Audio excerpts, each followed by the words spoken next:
Selamat pagi Bapak Ibu Saudara yang dikasihi oleh Tuhan.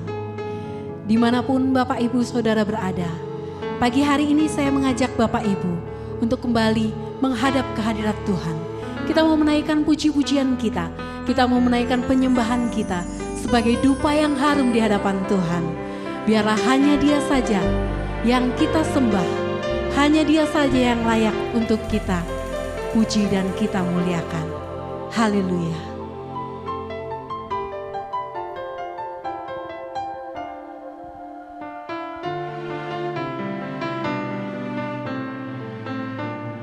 Kami menyembah Engkau Tuhan.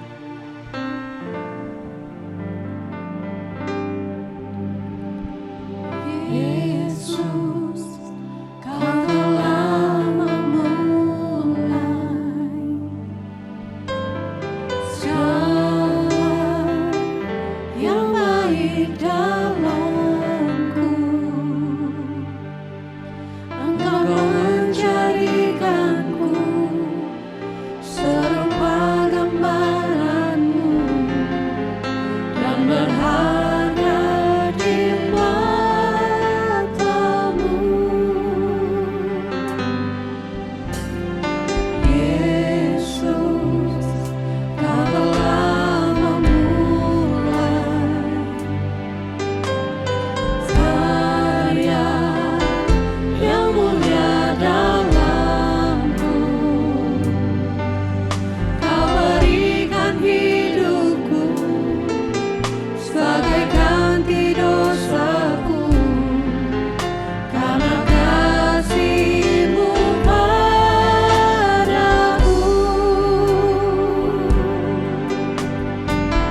menjadi ungkapan terdalam hati kami.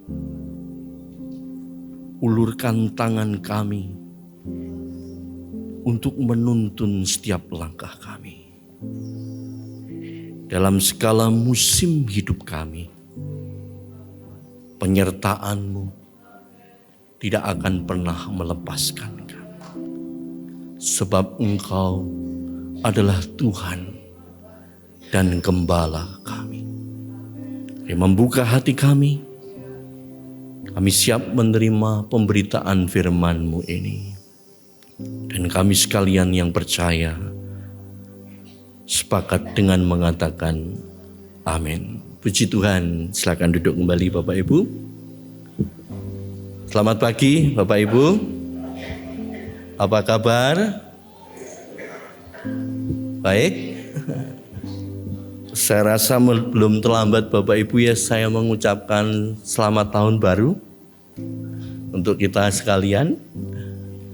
Bapak Ibu, di awal tahun biasanya populer sebuah slogan yang mengatakan begini, New Year, New Me. Tahun baru, diri yang baru. Gitu. Nah, biasanya di awal tahun baru Bapak Ibu, kita akan membuat sebuah target, membuat sebuah tujuan tertentu yang kita akan capai dalam 1 tahun ke depan. Dan target-target tersebut biasanya kita kenal dengan istilah resolusi.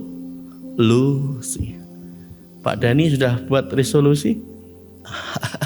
Beberapa tahun yang lalu saya pernah membuat resolusi Bapak Ibu. Saya mau menurunkan berat badan saya. Dan saya berolahraga begitu rupa, semangat. Konsumsi karbo saya atur begitu rupa. Dan untuk mendorong semangat saya coba cek berat badan saya di timbangan yang punya tetangga saya. Dan betul Bapak Ibu, hasilnya itu turun signifikan. Dan itu membuat semangat saya semakin terpacu. Saya semakin giat olahraga dan saking semangatnya saya kembali cek berat badan saya ke timbangan milik tetangga saya.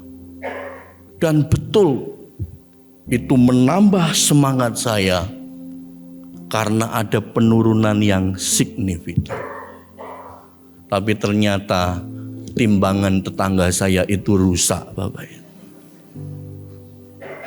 Resolusi saya diruntuhkan oleh timbangan yang rusak. Bapak Ibu pernah nggak menyadari kenapa kok kita ini biasanya membuat resolusi di tahun baru Bapak Ibu? Dan selain karena seseorang itu atau kita pada umumnya itu suka menetapkan satu target, dan awal tahun itu menjadi momen untuk memulai yang baru. Ternyata Bapak Ibu secara psikologis resolusi itu sebenarnya juga menyimpan agenda untuk mengurangi rasa tidak pasti. Ini juga memberikan rasa percaya diri dan keyakinan bahwa kita memiliki kapasitas untuk membuat perubahan dan meraih impian. Di tengah ketidakpastian hidup, katanya membuat resolusi dapat memberi rasa kontrol dan arah. Meskipun hidup tidak selalu berjalan sesuai rencana, menetapkan tujuan katanya membantu untuk merasa lebih terarah. Namun pertanyaannya Bapak Ibu, siapakah di antara kita yang mampu betul-betul memprediksi apa yang ada di depan? Siapa di antara kita yang mampu mengontrol apa yang akan terjadi di hari-hari berikutnya? Jangankan di bulan-bulan mendatang, di minggu-minggu mendatang, kita keluar dari ruangan ini saja pun tidak tahu apa yang akan terjadi Bapak Ibu. Betul? Teman saya pernah cerita kepada saya, dia merintis satu gereja baru di daerah Jakarta. Dan kemudian dia menyewa ruko dan deal harga yang disepakati dengan jangka waktu tertentu. Dan mereka mulai melakukan ibadah di ruko yang mereka sewa.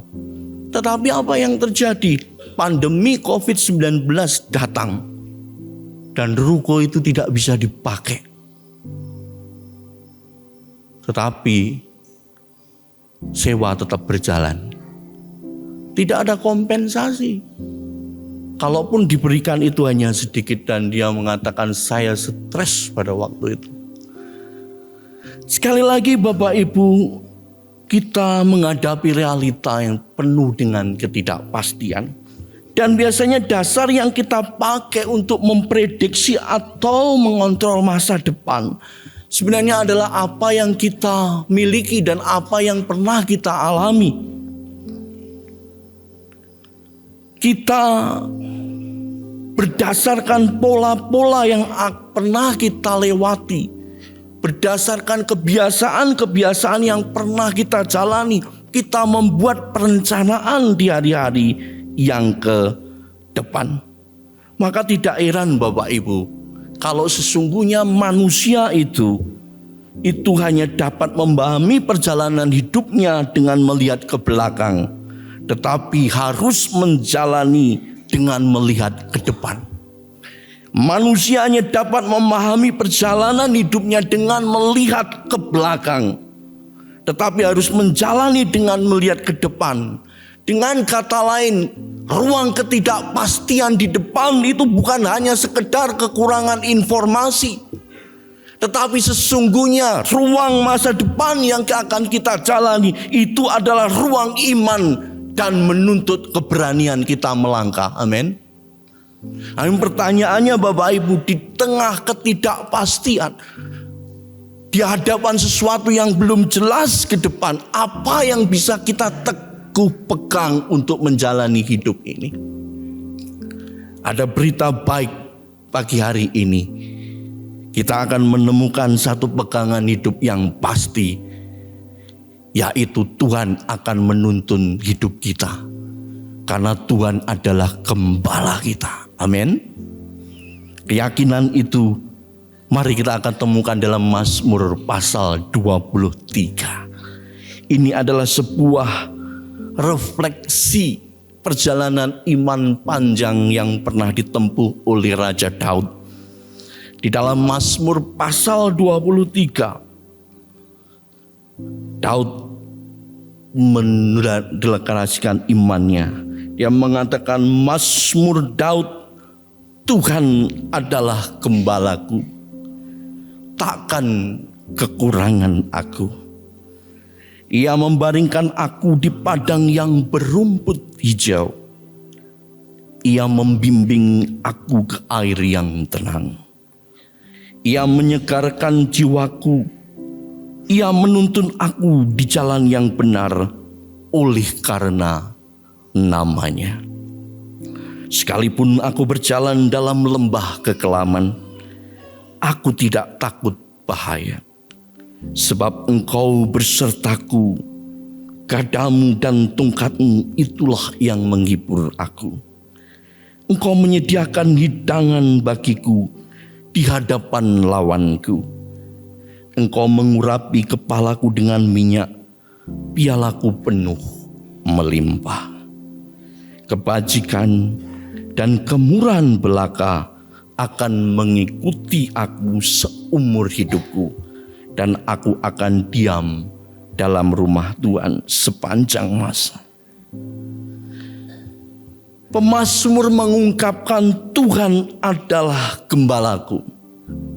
Kemudian dia meneruskan dengan mengatakan takkan kekurangan aku. Kalau kita membaca di versinya NIV Bapak Ibu, statement itu dituliskan begini, I shall not be in want, atau I shall not want.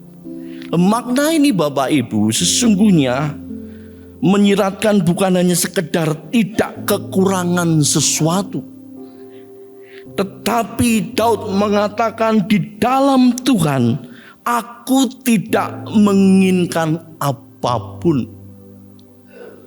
Apakah ungkapan ini sebenarnya tidak berbicara bahwa ketika kita mengikut Tuhan segala sesuatunya otomatis tersedia begitu saja?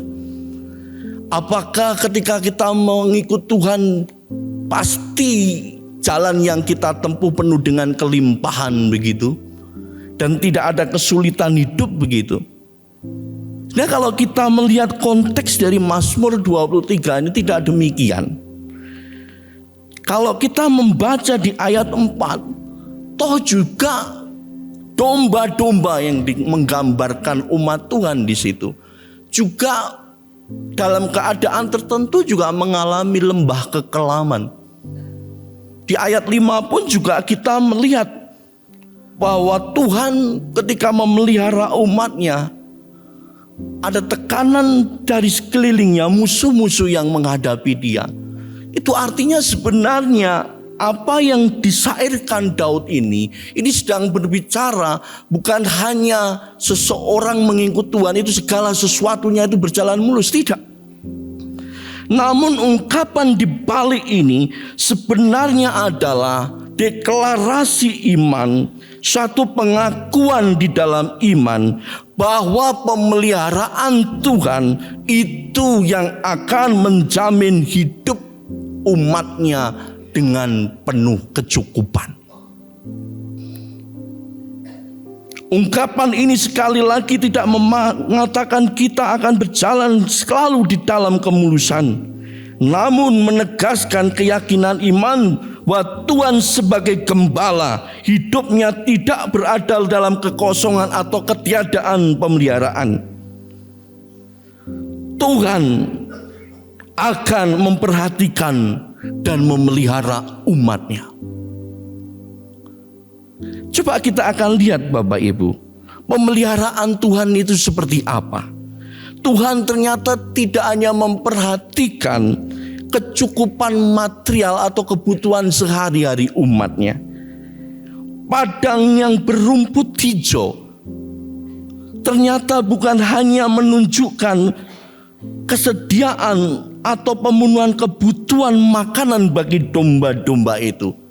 Namun di padang yang berumput hijau itu, domba-domba itu dapat berbaring dengan tenang. Tuhan juga menuntun domba-dombanya itu ke air yang tenang.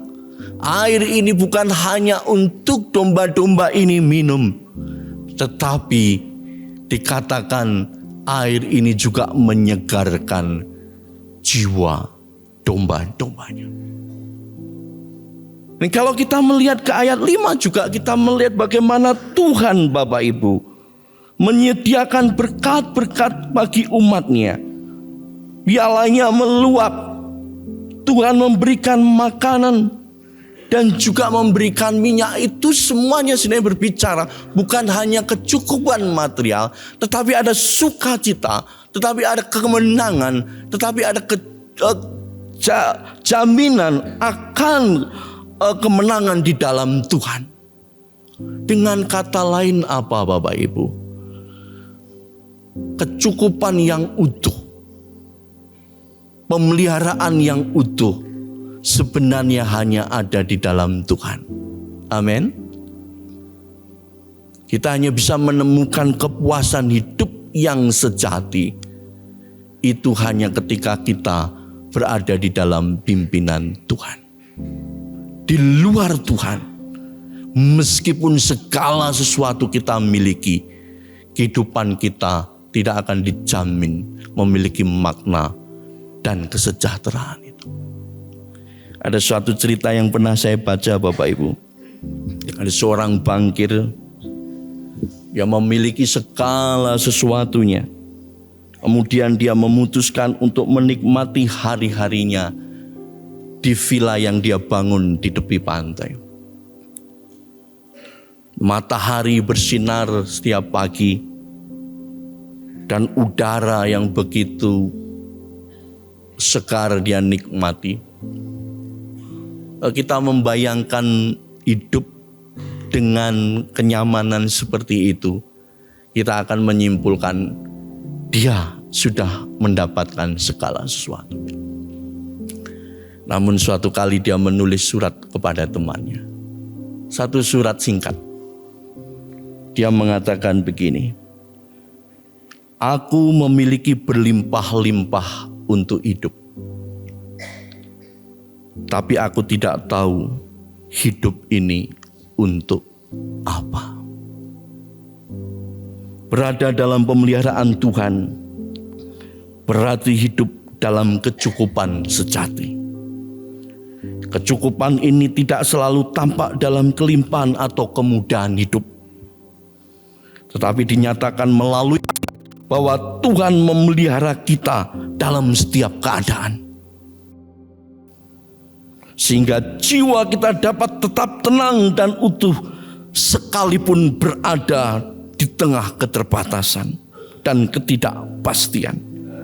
Dengan menyebut Tuhan sebagai gembala kita, kita menyatakan, kita mendeklarasikan iman kita bahwa tidak ada satu kebutuhan pun dalam hidup kita yang berada di luar pemeliharaan Tuhan. Karena Tuhan adalah gembala kita. Sepanjang waktu Dia akan memerhatikan dan memelihara hidup umatnya. Amin. Dan kiranya itu menjadi kepastian untuk kita melangkah di tahun ini. Bapak Ibu, kemudian Daud melanjutkan syairnya. Ia mengatakan, ia menuntun aku di jalan yang benar oleh karena namanya. Sekalipun aku berjalan dalam lembah kekelaman, aku tidak takut bahaya. Sebab engkau besertaku, gadamu dan tongkatmu itulah yang menghibur aku. Ini jalan yang benar dalam konteks Mazmur. Itu biasanya dikontraskan dengan jalan yang berliku-liku, atau juga dikontraskan dengan jalan yang sesat. Gembala yang sejati akan menuntun domba-dombanya menuju jalan yang benar. Gembala yang sejati, yaitu Tuhan kita, tidak akan pernah menuntun kita ke jalan kebinasaan. Rancangannya tidak pernah menghancurkan hidup kita. Dan walaupun dalam situasi tertentu gembala kita itu akan membawa kita melewati lembah kekelaman, namun itu bukan akhir hidup kita. Sebab apa Bapak Ibu?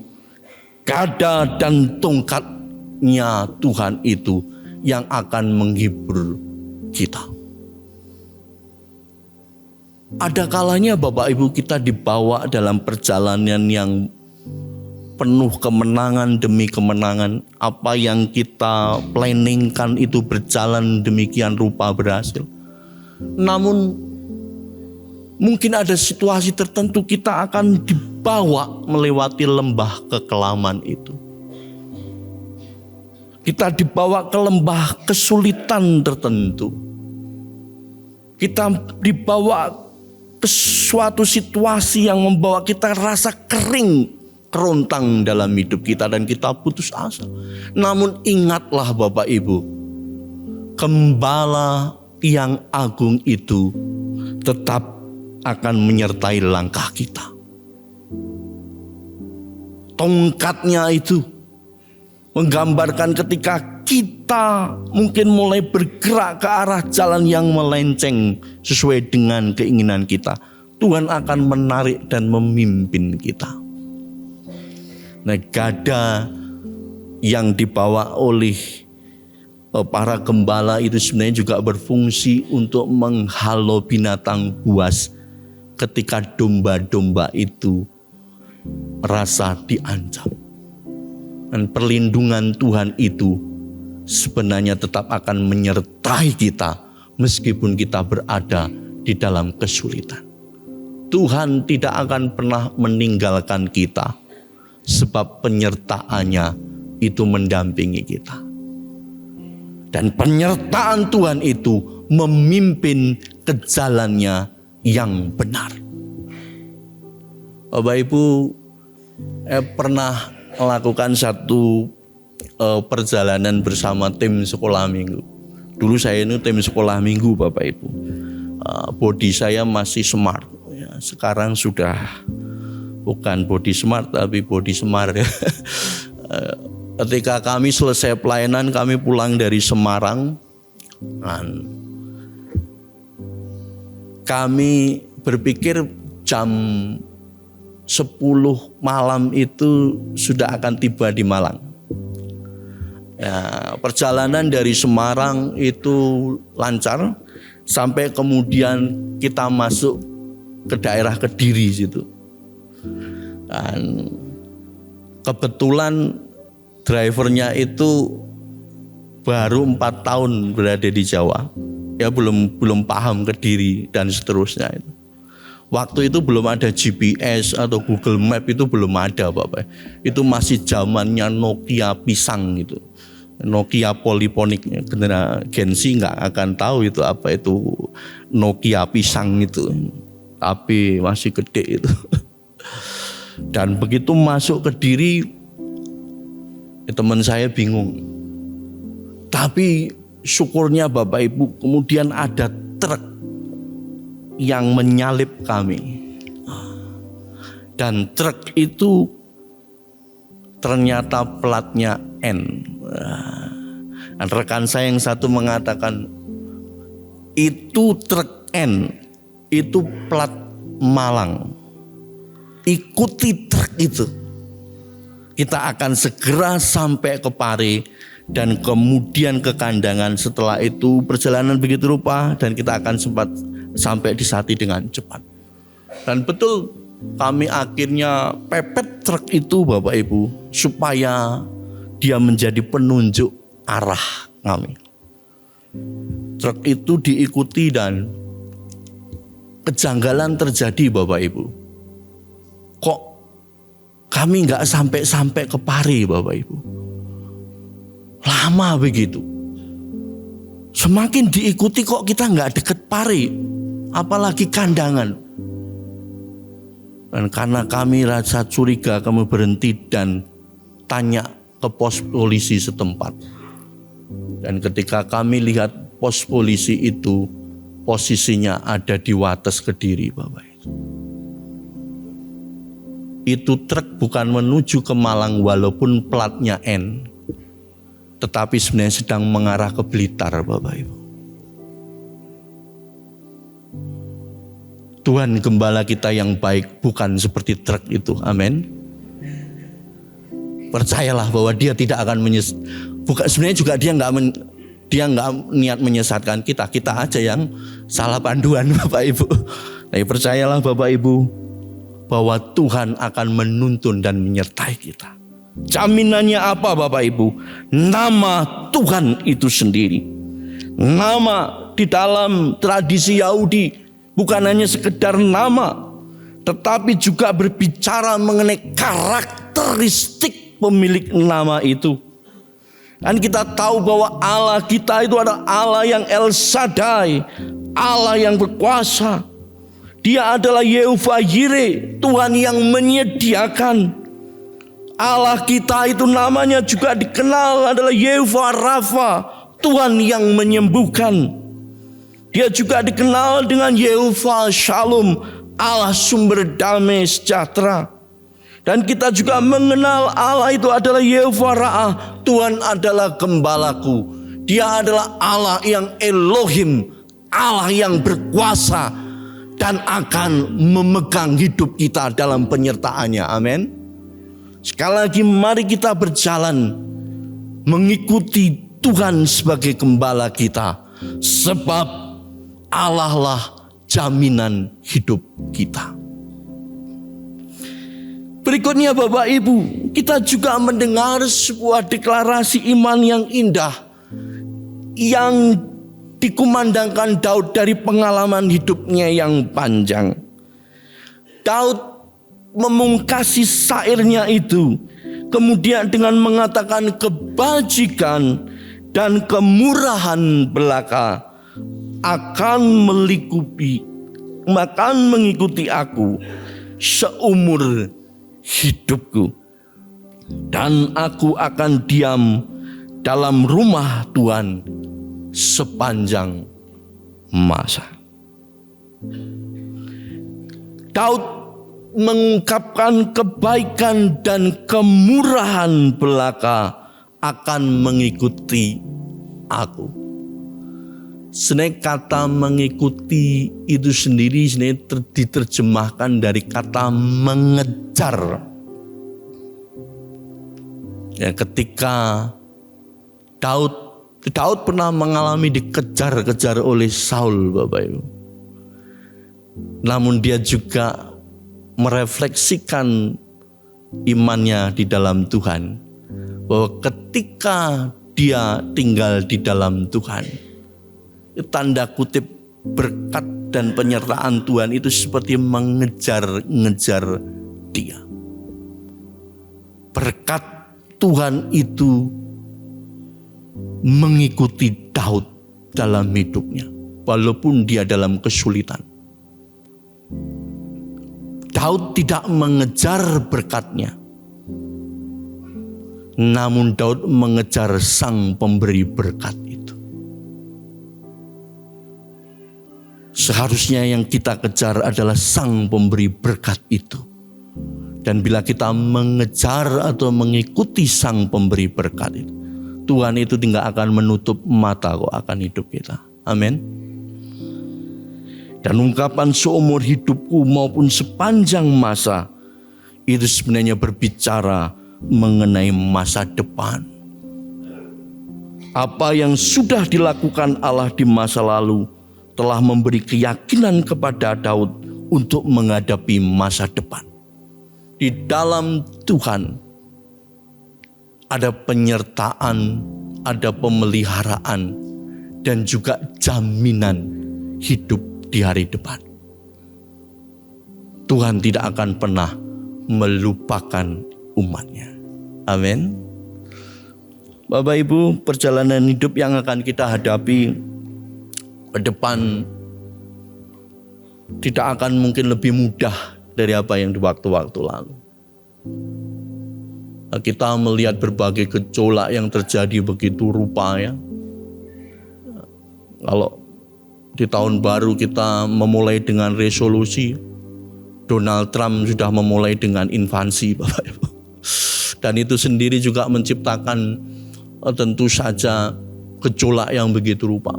Belum lagi konflik di daerah Taiwan dan seterusnya akan memengaruhi perekonomian dan situasi militer global. Kita tidak tahu apa yang akan terjadi di depan. Nah, ada satu ungkapan yang dipakai untuk menggambarkan apa yang terjadi di dalam era ini, era ketidakpastian itu. Ungkapan tersebut biasanya dikenal dengan VUCA world. Nah, ada akronim dari kata VUCA itu. Ya, VUCA itu sendiri terdiri dari V-nya itu volatility, yaitu perubahan yang cepat dan tidak stabil. Segala sesuatunya saat ini bisa berubah dengan cepat dan menciptakan ketidakstabilan begitu. Apa yang terjadi saat ini bisa kemudian begitu cepat tergantikan. Lalu juga ada uncertainty, ketidakpastian yang tinggi.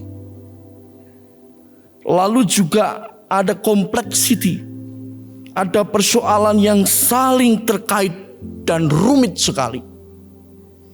Satu persoalan di tempat lain itu bisa terkoneksi mendatangkan masalah di tempat lain. Begitu rupa dan menciptakan kesulitan. Dan kita juga menghadapi fakta yang namanya ambiguity, yaitu situasi yang samar dan sulit ditafsirkan. Sekarang kita sulit kadang membedakan antara itu dibuat manusia atau AI. Itu video asli atau editan AI. sulit sekali. Kecemasan demi kecemasan terjadi, Bapak Ibu. Kondisi ini menggambarkan situasi dunia modern yang penuh dengan perubahan cepat, ketidakpastian, kerumitan, dan ketidakjelasan. Dan biasanya dalam dunia manajemen, kerumitan dan ketidakjelasan ini akan disingkapi dengan adaptasi dan strategi untuk mengatasinya. Namun Bapak Ibu, sesungguhnya bukan hanya strategi dan adaptasi yang kita butuhkan. Kita juga membutuhkan penuntun hidup yang sejati yang memegang kendali hidup ini, yaitu Tuhan Yesus, Gembala yang sejati, yang memelihara, menyertai, dan menjamin hidup kita.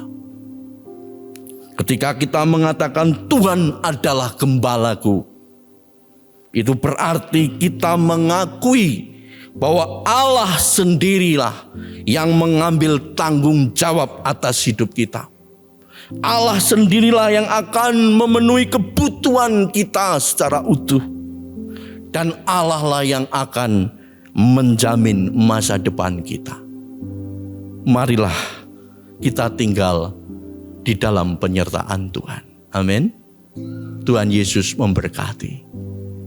Mari kita bangkit berdiri dan kita akan mendeklarasikan iman kita, Bapak Ibu.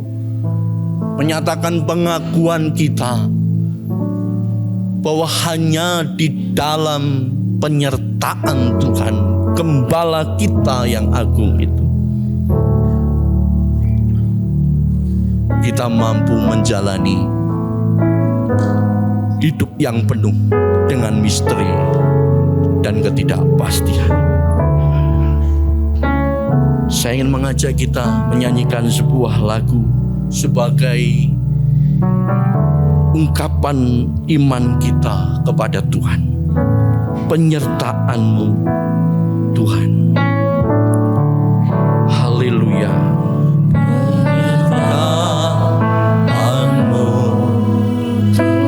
Mari kita nyanyikan dengan penuh penyerahan diri dan bagiku hadir-Mu di hidup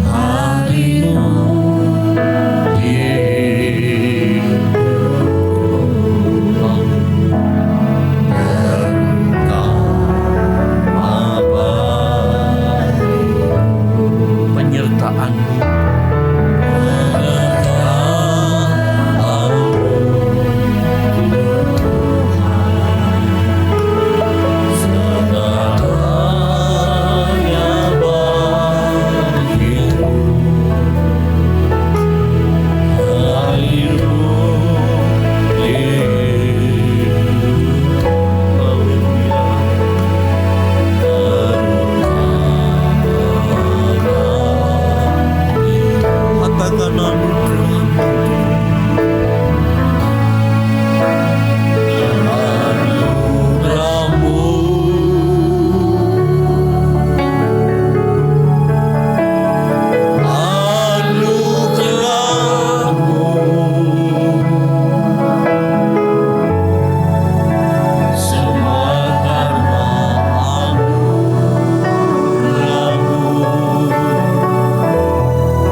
tangan kami di hadapan.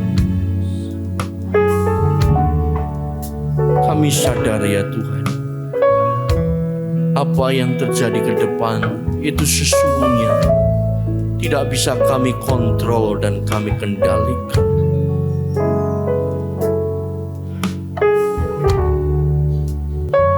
Kami dihadapkan dengan situasi-situasi yang misteri dalam hidup kami.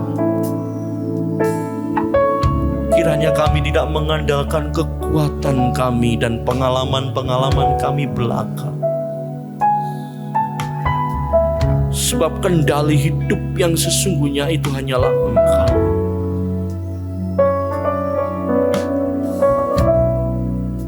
Kami mau mencari-Mu dengan sungguh-sungguh. Dan kami mau tinggal di dalam. Sehingga ketika kami berada di dalam tekanan atau kesulitan hidup apapun, ataupun ketika kami berada di dalam keberhasilan dan pencapaian-pencapaian hidup, kami boleh mengalami kepuasan hidup yang sejati, sebab kami tinggal di dalam. Ya Tuhan, kiranya benih firman ini akan tertabur di dalam setiap hati kami. Kami akan memegang Engkau dan berjalan bersama-Mu. Berkati kami ya Tuhan. Tolong hidup kami.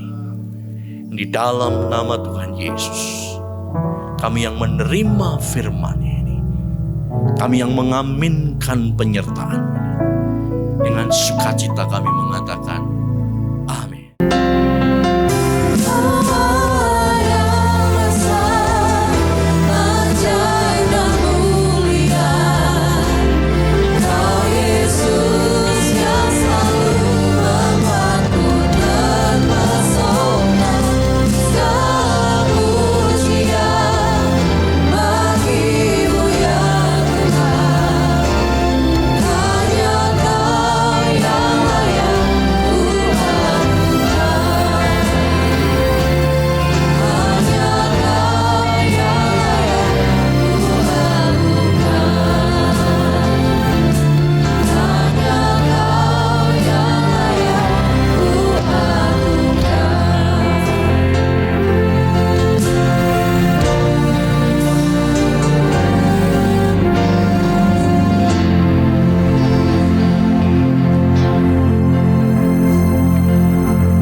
Ya Tuhan, hadirat-Mu tetap menyertai mereka untuk memberkati setiap rumah tangga mereka, seluruh anggota keluarga mereka. Berkatilah usaha dan mata pencaharian umat-Mu. Berkatilah roti dan air mereka. Berkatilah umat-Mu ini dengan kekuatan dan kesehatan.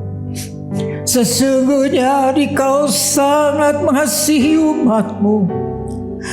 Seluruh umat-Mu ini ada di dalam telapak tangan-Mu, dan tak seorang pun dapat merampas mereka, domba-domba-Mu ini, dari dalam tangan-Mu. Hamba-Mu berdoa, bawalah seluruh sidang jemaat-Mu ini semakin hari semakin dekat kepadamu, semakin mengasihi Engkau ya Tuhan, sehingga mereka boleh tiba di puncak bukit kesucian-Mu dan memandang wajah-Mu yang indah. Kini sidang jemaat yang dikasihi Tuhan, Allah yang kekal adalah naungan-Mu, dan lengannya yang abadi menopang Engkau. Tuhan memberkati Engkau dan melindungi Engkau. Tuhan menyinari Engkau dengan wajah-Nya, serta memberikan Engkau kasih karunia. Tuhan menghadapkan wajahnya kepadamu dan memberikan engkau damai sejahtera di dalam berkat nama Tuhan Yesus Kristus.